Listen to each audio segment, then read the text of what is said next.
मूढ़ भाव उत्पन्न होता है और अविवेक से स्मरण शक्ति भ्रमित हो जाती है और स्मृति के भ्रमित हो जाने से बुद्धि अर्थात ज्ञान शक्ति का नाश हो जाता है और बुद्धि के नाश होने से यह पुरुष अपने श्रेय साधन से गिर जाता है। तो बुद्धि भ्रष्ट हो जाती है, ज्ञान शक्ति चली जाती है, स्मरण शक्ति चली जाती है, यादगिरी चली जाती है और बुद्धि नहीं होने से वो श्रेय साधन से वो गिर जाता है। जो साधन कर रहा था परमात्मा की तरफ, जो ऊंचा साधन कर रहा था उसी से गिर जाएगा। एक भी विषय, एक भी विकार तुम्हारे अंदर आ गया तो साधन से तुम गिर जाएगा। जो मुक्ति का साधन, मुक्ति के लिए मनुष्य आया इधर सेलिब्रेशन के लिए और मुक्ति के लिए और आजादी के लिए, तो जन्म मरण से मुक्ति के लिए जो आया है इधर, उसी मुक्ति से गिर जाएगा। अगर विषय और विकार में गया, बुद्धि भ्रष्ट विवेक अविवेक को हो जाता है, विवेक नहीं होता है, सत्य क्या है असत्य क्या है, मैं असत्य चीज कर रहा हूँ, मैं असत्य की तरफ जा रहा हूँ, मैं माया में जा रहा हूँ, तो तुम बोलेगा नहीं जी माया नहीं है, ये तो बड़ा मजा है उधर भाई, इसके लिए मैं मजा लेने जा रहा हूँ। है माया तुमको गिराने के लिए। तो श्रेय साधन से तुम गिर जाएगा तो मुक्ति से भी गया, स्वर्ग से भी गया, सीधा ही नर्क, काम और क्रोध नर्क का द्वार है। तुमको स्वर्ग नहीं मिलेगा, तुम विषय विकार में जाएगा, नर्क मिलेगा। तो बुद्धि भ्रष्ट होगी, ज्ञान चला जाएगा, साधन चला जाएगा तुम्हारा, मुक्ति से तुम गिर जाएगा, सारा ही नुकसान हो जाएगा, बुद्धिहीन बन जाएगा, अविवेक पैदा हो जाता है। विवेक सत्य सत्य को तुम जान नहीं सकेगा और क्रोधी जो वो जीते जी नर्क में पड़ा, कामी क्रोधी दोनों ही नर्क में पड़ा। भगवान से तुम कम से कम परे हो जाएगा, मुक्ति से परे हो जाएगा, फिर वो रास्ता नहीं मिलेगा। एक बारी मन से दही चली गई तो फिर कहाँ जाएगा? विषयों में विकारों में जिसकी बुद्धि भ्रष्ट हो गई, मेधा शक्ति गुम हो गई, जिससे तुम ज्ञान सोचो, जिस बुद्धि से ज्ञान सोचो उस बुद्धि से तुम विषय सोच रहा है, वो बुद्धि तुम्हारी घस जाएगी, भ्रष्ट हो जाएगी। अभी वो उत्तम बुद्धि नहीं रहेगी जिससे तुम परमात्मा को सोच सको, परमात्मा को पा सको, वो बुद्धि तुम्हारी भ्रष्ट हो गई विषय विकार में। तो बोलते हैं वो श्रेय साधन से गिर जाता है, वो जो साधन सच्चा मुक्ति का है उसी से गिर जाता है। एक भी विषय तुम्हारे अंदर में है, एक भी इच्छा तुम्हारे अंदर में है तो भगवान से तुम दूर हो गए, तो भगवान नहीं मिलेगा। या तुम इच्छा पूरी करेगा, या तुम मजा लेगा, या तुम भगवान को पाएगा। भगवान और भोग दोनों नहीं मिलेगा।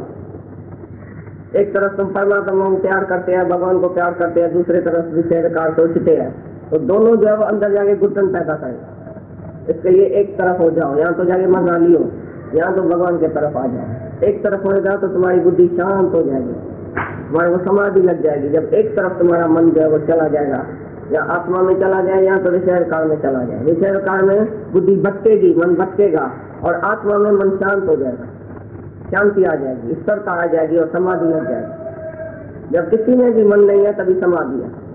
जब कोई भी पदार्थ तुम्हारे मन में नहीं है, कोई भी नाम रूप तुम्हारे मन में नहीं है, तो वही समाधि है। समाधि का है कि तुम जाके सन्यासी को देखेगा समाधि लगा के बैठा है, अंदर में मन चिंतन करता है, और जिसका मन कहाँ भी कोई भी चिंतन नहीं करता है, किस भी विषय का चिंतन नहीं करता है, वही मुक्त है, वही शांत है, वही भगवान है।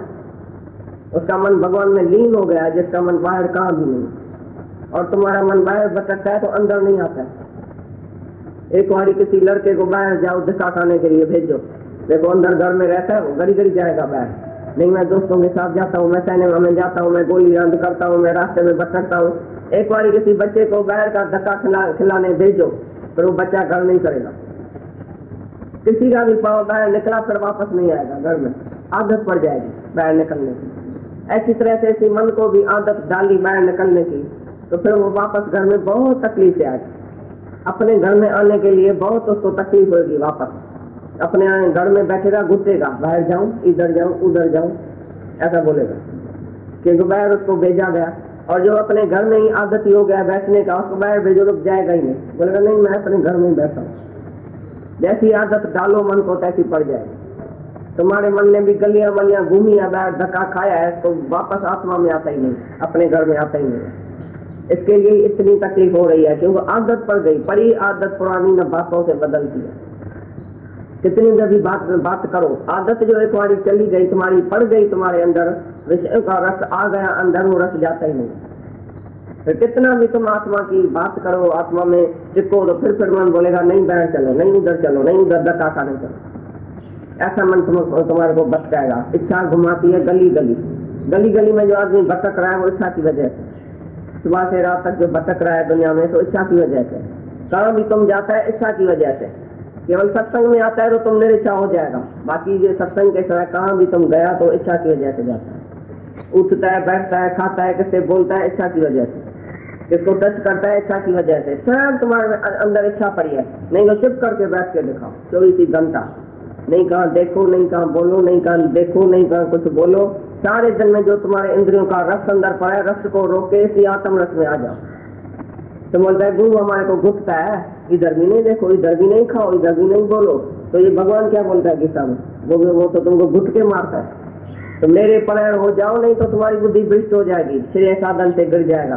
भगवान क्या बोल रहा है अभी, जो सभी इंद्रियों को वश में रख के एक मेरे परायण रहता है, मेरे में बुद्धि रखता है, मेरे में मन रखता है, रात दिन मेरे को याद रखता है, मेरा ही गुणवानवाद करता है और परमात्मा को साक्षात जहाँ तहाँ देखता है मेरे को, तभी वो विषय रखा से छूटता है। जब सभी इंद्रियों के रस से जब छोड़ेगा तभी परमात्मा का साक्षात्कार करेगा ना। पहले घुटन होती है मन को, क्योंकि मन जो है ना बाहरमुखी हो गया है, एक बारी गलियां घूमता है तो अभी रोता है अंदर आने के लिए। अरे भाई अपने घर में आओ, अपने घर में आओ, इधर ही सुख है। बोलता नहीं मैं गली घूमूंगा। जैसे तुम्हारा बच्चा बदमाश हो जाता है ना, तैसे तुम्हारा मन भी बदमाश हो जाता है जब बाहर घूमता है। वापस आने में बड़ा जोर लगता है उसे, जोर से। जैसे मम्मी नहीं उसको गुंडा लगा के गुज्जा लगा के घर में लेके आती है, वो अपने घर में चल, बाहर कहाँ तक घूमेगा। ऐसी तरह से तुमको भी मन को गुंडा लगा के अंदर लाना पड़ता है। अरे चल अपनी आत्मा में,